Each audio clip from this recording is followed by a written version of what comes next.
Hello everyone, welcome to the teachers vision. आज हम बात करेंगे मोदी गवर्नमेंट के द्वारा किए गए कुछ जीएसटी रिफॉर्म्स के बारे में। ये जीएसटी रिफॉर्म्स पहली नवरात्रि से मतलब 22 सितंबर से अब लागू हो चुके हैं।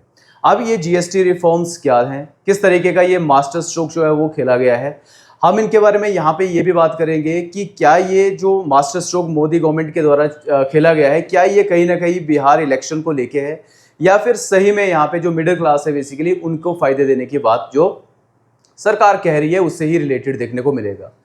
और साथ ही हम बात करेंगे कि कौन कौन सी चीज़ें यहाँ पे सस्ती हुई हैं, कौन सी चीज़ें यहाँ पे महंगी हुई हैं। ठीक है, इन सब के बारे में हम आज इस वीडियो लेक्चर के अंदर डिस्कस करेंगे। तो जीएसटी की जब हम बात करते हैं तो जीएसटी, जिसको पहले गब्बर सिंह टैक्स बोला जाता था, आज इसके मायने बेसिकली एक्सप्लेन किए हैं कि सरकार की तरफ से ये tax basically Gabbar Singh tax नहीं है, ये प्रॉपरली जो है एक मिडिल क्लास को बेनिफिट देने वाला एक टैक्स हमें देखने को मिलता है। एक इनडायरेक्ट टैक्स है। टैक्स की जब हम बात करते हैं, डायरेक्ट और इनडायरेक्ट दो तरीके के टैक्स होते हैं। डायरेक्ट टैक्स जैसे भारत के अंदर अप्रॉक्सीमेटली 8% जो पॉपुलेशन है वो डायरेक्ट जो टैक्स है, खासकर जैसे इनकम टैक्स जिसको हम बोलते हैं, उसको पे करती है। लेकिन जब इनडायरेक्ट टैक्स की बात की जाती है, जीएसटी की बात की जाती है, जीएसटी के इनडायरेक्ट टैक्स है, तो यहाँ पे भारत का गरीब से गरीब और भारत का अमीर से अमीर सेम टैक्स जो है वो यहाँ पे करते हैं। इसी के बारे में आज हम चर्चा करेंगे। और GST bill, GST act, GST council, ठीक है, जो भी आपके एग्जाम के लिए सबसे ज़्यादा इंपॉर्टेंट है, उन सारी चीज़ों को भी हम आज इस वीडियो लेक्चर के अंदर डिस्कस करेंगे। तो चलिए आगे बढ़ते हैं। कौन सी टैक्स स्लैब यहाँ पे घटाई गई है और कौन सी एक नई टैक्स स्लैब यहाँ पे ऐड की गई है, इन सभी के बारे में आज हम चर्चा करेंगे। तो जैसे कि यहाँ पे बताया गया है कि जो नए जीएसटी रेट्स जो हैं वो 22 सितंबर से यहाँ पे अब इम्प्लीमेंट हो चुके हैं। लेकिन समस्या यहाँ पे क्या क्या आने वाली है, समस्या ये भी आएगी कि जो रिटेलर्स हैं उनके पास जो पहले से माल का स्टॉक पड़ा हुआ है, अब वो उसको कैसे बेचेंगे। उन्होंने सरकार को नोटिस भी भेजा था, बेसिकली उन्होंने दिया था, यहाँ पे कुछ डिमांड रखी थी कि हमें 1-1.5 महीने का यहाँ पे टाइम दिया जाए ताकि हम जो पुराना स्टॉक है उसको यहाँ पे निकाल सके। लेकिन गवर्नमेंट ने बोला कि 22 सितंबर मतलब नवरात्रि का पहला दिन और जय माता दी करके मोदी जी ने यहाँ पे स्टार्ट कर दिया जो जीएसटी रिफॉर्म्स का वाला जो 2.0 वाला जो उनका यहाँ पे जीएसटी से रिलेटेड चीज़ें थी। तो ये स्टार्ट हो चुकी है। अभी यहाँ पे बहुत सारी चीज़ें जो है वो सस्ती भी हुई हैं। अब यहाँ पे देखो ये चीज़ ध्यान में रखनी है, जैसे एक नई जीएसटी स्लैब यहाँ पे ऐड की गई है 40% की। अब ये 40% जो जीएसटी स्लैब है, ये सरकार ने बोला है कि जो मिडिल क्लास की चीज़ें नहीं है, जैसे कि मान लो लग्जरी आइटम, जो लग्जरी गुड्स है, बेसिकली जो लग्जरी गाड़ियाँ हैं, उनके ऊपर इस टैक्स को यहाँ पे इम्प्लीमेंट किया गया है। और कुछ जो सिन गुड्स हैं, सिन गुड्स के अंदर आएंगे यहाँ पे जो हार्मफुल यहाँ पे जो भी प्रोडक्ट होते हैं, ठीक है, जैसे पान मसाला, सिगरेट, गुटखा, टोबैको, इस तरीके की जो चीज़ें हैं, इनको सिन गुड जो है वो बोला जाता है। सिन गुड का मतलब होता है जो सोसाइटी, ऐसी गुड्स जो सोसाइटी के लिए यहाँ पे हार्मफुल रहती हैं, तो उनके ऊपर भी ये 40% टैक्स इंप्लीमेंट हो चुका है। कब से? 22 सितंबर से। ठीक है, इसी तरीके की अगर हम प्रॉपर हेडलाइंस की बात करें, यहाँ पे इस न्यूज़ के बारे में प्रॉपर डिटेल्स में बात करें, तो देखो यहाँ पे बात करते हैं जीएसटी काउंसिल की मीटिंग होती है, 56 मीटिंग होती है। ये वनडे एग्जामिनेशन के लिए भी इंपॉर्टेंट है, क्वेश्चन डायरेक्ट यहाँ से बन सकता है कि कौन सी मीटिंग में ये डिसीजन यहाँ पे लिया गया है। अब यहाँ पे क्या बोला गया है, यहाँ पे 5% और 18% की दो ही टैक्स स्लैब जो है वो रखी गई हैं, जो पहले 12 हुआ करती थी। ठीक है, 28 और जो आपकी 12% वाली जो थी उसको यहाँ पे खत्म कर दिया गया है। तो इस तरीके की यहाँ पे पहले देखने को मिलती थी 4 टैक्स स्लैब्स थी, 5%, 12%, 18% और 28%। तो यहाँ पे देखने को मिलेगा कि 12% और 28% इन दोनों को यहाँ पे रिमूव कर दिया गया है। और यहाँ पे हायर 40% यहाँ पे टैक्स जो है वो पे करना पड़ेगा, जिसके बारे में हमने यहाँ पे बात करी। जो सुपर लग्जरी जो आइटम्स होंगी उनके बारे में यहाँ पे बात किया गया है, और जो सिन गुड्स होंगी उनके बारे में भी यहाँ पे बात की गई है।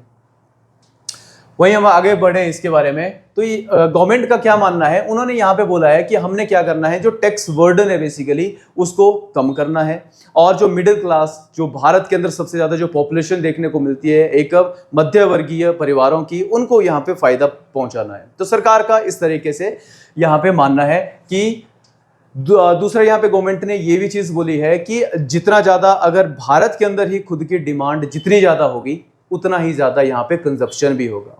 एक तरीके से हमें देखने को मिल रहा है यूएसए के जो डोनाल्ड ट्रंप है बेसिकली जो प्रेसिडेंट है वो भारत पे टैरिफ टैरिफ इस तरीके की चीजें खेल रहे हैं। ठीक है, तो यहाँ पे अगर भारत के ऊपर टैरिफ सैंक्शन इस तरीके की चीजें भी अगर इंपोज की जाती हैं तो भारत एक इतनी बड़ी मार्केट है कि इसके अंदर डिमांड ही इतनी ज्यादा होगी कि खपत भी उससे ज्यादा ही देखने को मिलेगी। तो इसलिए यहाँ पे हो सकता है यहाँ पे कि गवर्नमेंट की तरफ से ये वाला जो डिसीजन लिया गया है यहाँ पे ये अपनी मार्केट को बेसिकली बढ़ाने के लिए हो।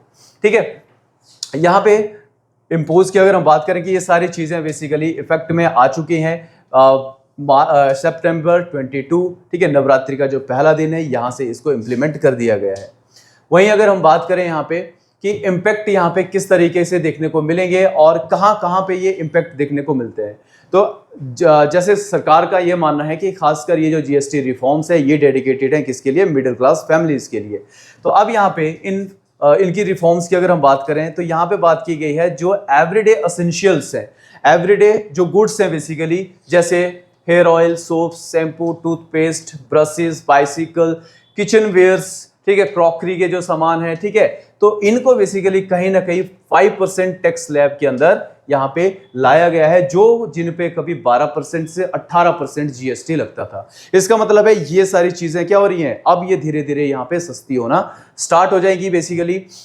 अब पॉपुलर फूड आइटम्स जैसे नमकीन, सॉस, पास्ता, ये सारी चीजें, चॉकलेट्स वगैरह, इन सारी चीजों पे भी टैक्स जो है वो अब घटा के कितना परसेंट कर दिया गया है, 5% कर दिया है। इसका मतलब ये भी अब घटने वाली है, इनका जो प्राइस है घटने वाला है। वहीं अगर हम बात करें कंस्ट्रक्शन के मामले के अंदर तो सीमेंट की यहाँ पे जब बात की जाती है, ठीक है, तो यहाँ पे सीमेंट को भी क्या कर दिया जाता है, 18% के स्लैब के अंदर लाया गया है, जो पहले 28% पे होता था। इसका मतलब है कंस्ट्रक्शन भी अब आपकी क्या होने वाली है, सस्ती होने वाली है। लेकिन जैसे हम इन प्रोडक्ट्स की बात करें, एवरीडे एसेंशियल की बात करते हैं या फिर जितने भी खाने पीने के सामान हैं उनकी यहाँ पे बात करते हैं, तो कंपनीज इनके ऊपर किस तरीके से डिसीजन लेती है। हो सकता है कि वो जैसे फॉर एग्जांपल यहाँ पे अगर एक बिस्किट का पैकेट है 10 रुपए का आता है, 10 बिस्किट उसके अंदर देखने को मिलते हैं, तो हो सकता है कि कंपनी उसमें क्वांटिटी को बढ़ा सकती है, मतलब 10 की जगह 12 बिस्किट दे दिया जाए। या कहीं पे ये भी हो सकता है कि भाई वो 10 रुपए के बिस्किट को 8 रुपए 9 रुपए घटा भी सकती है, जैसे अमूल ने रिसेंटली यहाँ पे कर दिया है। उसने बहुत सारे अपने प्रोडक्ट के जो दाम थे वो घटा दिए हैं। ठीक है, तो इस तरीके की चीजें जो है वो देखने को मिल रही हैं अभी। अब यहाँ पे देखो बहुत सारे जो चीजें हैं वहां पे क्या किया गया है, 0% टैक्स जो है वो लगाया गया है, खासकर जो हेल्थ केयर से रिलेटेड जो प्रोडक्ट हमें देखने को मिलेंगे। जैसे यहाँ पे बात की गई है, एक तो जो एवरीडे यूज होने वाली जो चीजें हैं, ये सारी चीजें, ठीक है, इनके अंदर जो है वो क्या हो रहा है, 0% टैक्स लगेगा। अब ये चीजें जो है वो सस्ती होने वाली हैं। वहीं अगर हम हेल्थ केयर सेक्टर की बात करते हैं तो 23 जो लाइफ सेविंग मेडिसिन है यहाँ पे, उनको तो यहाँ पे 0% टैक्स स्लैब के अंदर ले आया गया। बेसिकली यहाँ पे कहने का मतलब ये है कि यहाँ पे किसी भी तरीके का कोई भी टैक्स अब इन मेडिसिन के ऊपर नहीं लगेगा। और कुछ जो इम्पोर्टेंट जो इक्विपमेंट भी हमें देखने को मिलते हैं, वहां पे हमें देखने को मिलता है कि 5% के स्लैब के अंदर उनको लाया गया है, जो कि पहले 28% के स्लैब पे हुआ करते थे। अब यहाँ पे इंश्योरेंस की भी बात करते हैं, जो कि डायरेक्टली यहाँ पे अफेक्ट करता है मिडिल क्लास को, तो यहाँ पे इनको भी सस्ता कर दिया गया है। यहाँ पे भी हमें देखने को मिलता है जो पॉलिसीज थी बेसिकली इंश्योरेंस से रिलेटेड, उनको भी यहाँ पे सस्ता कर दिया गया है। तो ये सारी चीजें आपको देखने को मिल रही हैं कि अब ये सारी चीजें सस्ती होने वाली हैं। वहीं पे अगर हम बात करें, जो एसी हो गया, टीवी हो गया, डिशवॉशर हो गया, ठीक है, छोटी गाड़ियां हो गई, और यहाँ पे जब हम बाइक्स की बात करते हैं, मोटरसाइकिल की बात करते हैं, तो 350 सीसी से जो ऊपर की गाड़ियां होगी, ठीक है, उन पे जो जीएसटी जो है वो लगेगा। ठीक है, इनको लग्जरी के अंदर बेसिकली काउंट किया गया है। और बाकी जो 350 से सीसी से नीचे वाली जो बाइक्स होंगी बेसिकली उनके अंदर रिडक्शन जो है वो देखने को मिल रही है। इसका मतलब है 350 सीसी से कम जो बाइक्स होंगी वो भी अब सस्ती होने वाली है। ठीक है, और उसके बाद यहाँ पे बात की गई है कि यहाँ पे अफोर्डेबिलिटी फॉर द कंज्यूमर, और बूस्ट करना है यहाँ पे डिमांड को, और अपने भारत की जो मार्केट है बेसिकली उस पर कंजप्शन को बढ़ाना है, ये सरकार का यहाँ पे मानना है। वहीं अगर हम आगे बात करें कि यहाँ पे जो 50% जो स्लैब्स है और जो लग्जरी गुड्स हैं उनके ऊपर 40% यहाँ पे टैक्स की बात की गई है, जो सिन गुड्स हैं और दूसरा जो लग्जरी गुड्स है। तो देखो यहाँ पे सुपर लग्जरी आइटम्स यहाँ पे बोला गया है, और जो सिन गुड्स हैं जैसे मैंने यहाँ पे बोला ये सारी सिन गुड्स के अंदर आती हैं, ठीक है। सिगरेट, गुटखा, जर्दा या फिर यहाँ पे टोबैको वगैरह, ठीक है, ये कैफीन से रिलेटेड, हेलीकॉप्टर, प्लेन्स, ये सारी चीज़ें जो है वो लग्जरी के अंदर आ रही हैं, और कुछ जो है वो सिन गुड्स के अंदर आ रही हैं। ये सारी अब क्या होने वाली है, महंगी होने वाली हैं। तो जो भी यहाँ पे अगर यूज़ करता है इन सारी चीज़ों को, तो देखो छूटने वाली तो है नहीं, लेकिन कितने भी महंगी हो सकती हैं ये सारी चीज़ें, लेकिन जो पीता है वो तो करेगा ही ये सारे काम, ठीक है। तो ये देखो, ये फिर भी यहाँ पे आप याद ध्यान में रख सकते हो कि क्या क्या चीज़ें जो है वो यहाँ पे बढ़ रही है, क्या कौन सी चीज़ें जो है वो घटने वाली हैं। पान मसाला, टबैको, ये सारी चीज़ें देखो फिलहाल होने क्या वाला है, यहाँ पे 28% पे ये जो है वो देखने वाली है 28%। तो 28% पे देखो यहाँ पे बात क्या की गई है, जो सिन गुड्स हैं इन पे कितना लगेगा, 40%। लेकिन अभी क्या है कि कुछ कंपनसेशन वगैरह इन कंपनीज को भी पेड करना है, या फिर स्टेट से रिलेटेड भी कुछ चीज़ें देखने को मिल रही हैं अभी। तो फिलहाल के लिए यहाँ पे बोला गया है कि जो ये सिन गुड्स हैं इनके ऊपर यहाँ पे 28% ही यहाँ पे टैक्स देखने को मिलेगा। मतलब जो बाकी जो चीज़ें हैं वो तो 22 सितंबर से यहाँ पे इंप्लीमेंट हो रहा है बाकी चीज़ों के ऊपर, लेकिन जो सिन गुड्स हैं उनके ऊपर 28% ही जीएसटी अभी देखने को मिलेगा। मतलब फिलहाल के लिए यहाँ पे जो भी रेट्स हैं वो स्टेबल देखने को मिलेंगे। आगे आने वाले टाइम के अंदर जब भी जो पैसे से रिलेटेड, जो कंपनीज के कंपनसेशन से रिलेटेड जो भी बातें हैं, जब इनको सेंट्रल गवर्नमेंट क्लियर करेगी, उसके बाद ये 40% ये वाला जो जीएसटी स्लैब है ये उनके ऊपर इंप्लीमेंट होगा। उसके बाद देखो फाइनेंशियल इंपैक्ट, देखो ये सबसे इंपॉर्टेंट बात है यहाँ पे कि जो स्टेट्स हैं इनके कुछ कंसर्न है। इन्होंने यहाँ पे बोला है कि जो अगर जीएसटी की जो स्लैब है, बेसिकली स्टेट को इनकम कहाँ से आ रही है, 28% जीएसटी से आ रही है, ठीक है। 18% जीएसटी, 12% जीएसटी, लेकिन 28 और 12 ये तो यहाँ पे खत्म ही कर दिए। तो अब स्टेट्स के सबसे बड़े कंसर्न यही है कि हमें पैसा कहाँ से आएगा। जब जीएसटी इंप्लीमेंट किया गया था यहाँ पे, तो सेंट्रल गवर्नमेंट की तरफ से ये बोला गया था कि 14% हर साल जो है वो 14% की इनकम जीएसटी को इंप्लीमेंट करने से होगी। अगर जिस भी स्टेट की 14% से कम इनकम हो रही है तो सेंट्रल गवर्नमेंट उसको यहाँ पे वो पैसा पेड करेगी। तो इस तरीके की चीजें हो रही थी, लेकिन कोविड का टाइम जब आता है, जब सब कुछ यहाँ पे बंद हो जाता है, अर्थव्यवस्था ठप हो जाती है, तब यहाँ पे पैसा कहां से लिया जाए। अब स्टेट्स ने तो बोल दिया कि हमारे ऊपर जो भी पैसा है कंपेंसेशन कौन पेड करेगा, सेंट्रल गवर्नमेंट पेड करेगी। सेंट्रल गवर्नमेंट ने बोला हमारे पास खुद पैसा नहीं है, हम कहां से पैसा देंगे, ठीक है। तो इसलिए फिर सेंट्रल गवर्नमेंट ने सजेस्ट किया कि स्टेट क्या करो, लोन लो यहाँ पे और अपनी जरूरतों को यहाँ पे पूरा करो। लेकिन स्टेट ने बोला कि हम लोन यहाँ पे क्यों लें, क्योंकि हमें जो पैसा देंगे वो तो सेंट्रल गवर्नमेंट देगी।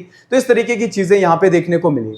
अब यहाँ पे अभी भी आरबीआई की रिपोर्ट आती है और एसबीआई की एक रिपोर्ट आती है, और एसबीआई की रिपोर्ट के अकॉर्डिंग यहाँ पे क्या कहा गया है कि अभी आने वाले टाइम के अंदर, मतलब ये जो स्टार्टिंग का जो टाइम पीरियड होगा, यहाँ पे स्टेट्स को कुछ नुकसान जो है वो देखने को मिलेगा। लेकिन जैसे जैसे डिमांड बढ़ेगी, कंजप्शन बढ़ेगा, तो जीएसटी से रिलेटेड जो भी कलेक्शन होगी वो बहुत ज़्यादा यहाँ पे बूस्ट देखने को मिलेगी। लेकिन स्टेट ने यहाँ पे बोला कि हमारे चाहे पेंशन है, सैलरीज है, या कुछ जो भी जरूरत से रिलेटेड जो भी उनका पैसा है वो कैसे खर्च करेंगे उस चीज़ को, क्योंकि यहाँ पे तो टाइम लगेगा डिमांड के लिए भी, कंजप्शन के लिए भी। तो स्टेट गवर्नमेंट ने बेसिकली सेंट्रल गवर्नमेंट ने स्टेट गवर्नमेंट को ये बोला कि जीएसटी फंड में अभी 50,000 करोड़ के आसपास जो है वो पैसा बचा हुआ है, इसी से ही क्या किया जाएगा, स्टेट्स को कंपेंसेशन जो है वो दिया जाएगा। और कुछ टाइम के बाद जब ये डिमांड बूस्ट हो जाएगी, उसके बाद जो है वो चीज़ें बराबर कर दी जाएंगी, ठीक है। तो ये सारी चीज़ें यहाँ पे भी बताया गया है कि टेक्सटाइल्स जो सेक्टर है, बेसिकली जो थ्रेड है, ठीक है, इनके ऊपर भी, फाइबर है, इनके ऊपर भी जीएसटी को कम कर दिया गया है। फर्टिलाइजर की बात करते हैं, सल्फ्यूरिक एसिड, नाइट्रिक, अमोनिया, इनमें भी यहाँ पे रिडक्शन जो है वो देखने को मिली है, जो कि यहाँ पे 18 से 5% तक, मतलब फर्टिलाइजर भी अब यहाँ पे क्या होने वाले हैं, सस्ते होने वाले हैं। अब देखो गुड्स एंड सर्विस टैक्स, मतलब जीएसटी की अगर हम बात करते हैं तो अब आपको ये भी पता होना चाहिए ये जीएसटी आया कब था और किस तरीके से इसकी इम्प्लीमेंटेशन जो है वो होती है।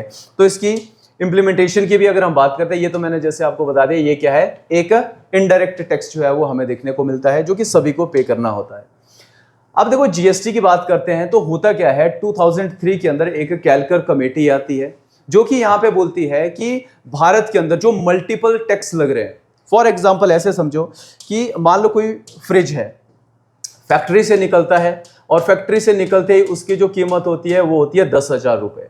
और जैसे ही फैक्ट्री से वो निकलता है तो उसके ऊपर यहाँ पे एक्साइज ड्यूटी भी लगती है, ठीक है। तो 2000 एक्साइज ड्यूटी उसके पास लगती है। डीलर के पास पहुंचता है तो डीलर को सेल्स टैक्स भी देना पड़ता है, ठीक है। तो 2000 सेल टैक्स उसने यहाँ पे उसको पे किया। उसके बाद कस्टमर तक पहुंचते पहुंचते बेसिकली ये हो जाता है 15,000 रुपए का। मतलब एक जो आइटम जो कि 10,000 रुपए के अंदर फैक्ट्री से निकली थी, मल्टीपल टैक्स स्लैब उसके ऊपर लगते हैं या मल्टीपल टैक्स यहाँ पे उसके ऊपर लगते हैं और कंज्यूमर तक पहुँचते पहुँचते वो बहुत ज़्यादा महंगी यहाँ पे हो जाती है। उसके बाद अगर एक स्टेट से दूसरे स्टेट अगर माल पहुँचाना हो तो इंटरस्टेट ड्यूटी, इस तरह की एंट्री फीस, इस तरह की बहुत सारी चीज़ें लगती थी जिसकी वजह से परेशानियां जो है वो देखने को मिलती थी। उसके बाद ये प्रॉब्लम समझी गई बेसिकली कि इन सभी टैक्स को खत्म किया जाए और एक यूनिवर्सल टैक्स बेसिकली लाया जाए। तो उसके बाद फिर 2005 के अंदर यहाँ पे वैल्यू एडेड टैक्स ये यहाँ पे ऐड किया जाता है और ये बोला गया कि जैसे मान लो यहाँ पे 10,000 रुपये में फ्रिज एक निकलता है और उसके ऊपर जो 2,000 रुपये का जो टैक्स लगता है, ठीक है, जो उसकी वैल्यू के बाद मतलब इसके बाद वाला जो टैक्स लगा इसके ऊपर फिर ये टैक्स लिया जाएगा। मतलब अलग अलग से टैक्स जो है वो, चाहे वो सेल टैक्स हो, एक्साइज टैक्स हो, यहाँ पे इसको बंद कर दिया गया और एक वैट की फॉर्म के अंदर टैक्स लिया जाने लगा। मतलब वैल्यू के ऊपर ये टैक्स जो था वो लिया जाने लगा। लेकिन ये कहीं ना कहीं ये भी जो है वो एक यूनिवर्सल जो है वो हमें आंसर बेसिकली देखने को नहीं मिल रहा था, क्योंकि ये वैट जो था ये गुड्स के ऊपर लिया जाता था ना कि सर्विसेज के ऊपर। तो फिर यहाँ पे फिर से समस्या आ गई। उसके बाद यहाँ पे कांग्रेस की ही बेसिकली गवर्नमेंट थी, उन्होंने सजेस्ट किया कि एक इस तरीके का टैक्स होना चाहिए जो कि पूरे भारत के अंदर यहाँ पे लागू हो। तो उसके बाद फिर चीज़ें जो है वो आगे बढ़ती गई और उसके बाद फिर यहाँ पे गुड्स एंड सर्विस टैक्स को भी इंट्रोड्यूस जो है वो किया गया और 2017 के अंदर बेसिकली उसको यहाँ पे ऐड किया जाता है। अब देखो यहाँ पे बात क्या की जाती है, one nation one tax system की यहाँ पे बात की गई और इसके अंदर देखा गया यहाँ पे कि 122 कॉन्स्टिट्यूशनल अमेंडमेंट एक्ट होता है, ठीक है। और ये कब होता है कॉन्स्टिट्यूशनल अमेंडमेंट एक्ट, ये देखने को मिलेगा 2014 के अंदर और यही एक्ट बाद में जो है वो बनेगा यहाँ पे आपका 101 कॉन्स्टिट्यूशनल अमेंडमेंट एक्ट। देखो एक्ट और बिल ये दोनों जो है वो अलग अलग हमें देखने को यहाँ पे मिलते हैं। एक्ट की जब हम बात कर, बिल की जब हम बात करते हैं, अभी पार्लियामेंट के अंदर उस चीज को इंट्रोड्यूस किया गया है और after the signing basically by the president, जब प्रेसिडेंट उसको साइन कर देता है तो उसके बाद ये क्या बन जाता है, वो एक एक्ट बनता है। तो बिल की बात करते हैं तो बिल है वो 122 और जब ये एक्ट बनता है तो जीएसटी एक्ट ये होता है आपका 101 कॉन्स्टिट्यूशनल अमेंडमेंट एक्ट जो कि 2016 होता है और इंप्लीमेंट जो होता है वो होता है यहाँ पे 2017 के अंदर, ठीक है, जुलाई के अंदर। 1 जुलाई को 2017 के अंदर यहाँ पे जीएसटी को यहाँ पे इंप्लीमेंट कर दिया जाता है। और आर्टिकल 279A इसके अंदर हमें क्या देखने को मिलता है कि एक जीएसटी काउंसिल है ये देखने को मिलेगी और इस जीएसटी काउंसिल के अंदर जो यूनियन फाइनेंस मिनिस्टर है ये देखने को मिलेंगे और जो स्टेट्स हैं उनके जो फाइनेंशियल हेड हैं ये देखने को मिलेंगे इस जीएसटी काउंसिल के अंदर। और जीएसटी से रिलेटेड जो भी यहाँ पे बातें करनी है, जो भी रिफॉर्म्स वगैरह करने हैं, डिसीजन कौन ले रहा है, यहाँ पे जीएसटी काउंसिल डिसीजन यहाँ पे लेती है। तो इस तरीके की चीज़ें यहाँ पे देखने को हमें मिल रही हैं। तो ये सारी चीज़ें हमने जीएसटी के बारे में डिस्कस करी, जीएसटी काउंसिल के बारे में हमने समझा यहाँ पे कि किस तरीके की जीएसटी काउंसिल होती है, जीएसटी में कॉन्स्टिट्यूशनल स्टेटस क्या है, ये सारी चीज़ें हमने यहाँ पे समझी। और आप लोग भी एक जागरूक सिटीजन बेसिकली नागरिक बने और ये भी देखें कि यहाँ पे जो इम्प्लीमेंटेशन बेसिकली की गई है 12 सितंबर से, क्या सच में आपको 22 सितंबर के बाद ये सारी चीज़ें सस्ती मिल रही हैं या नहीं मिल रही हैं। तो एक जागरूक उपभोक्ता भी बने, ठीक है। और इस तरीके की चीज़ों के लिए और इन्फॉर्मेटिव वीडियोस के लिए टीचर्स विजन को सब्सक्राइब करें, लाइक एंड शेयर करें। जय हिंद।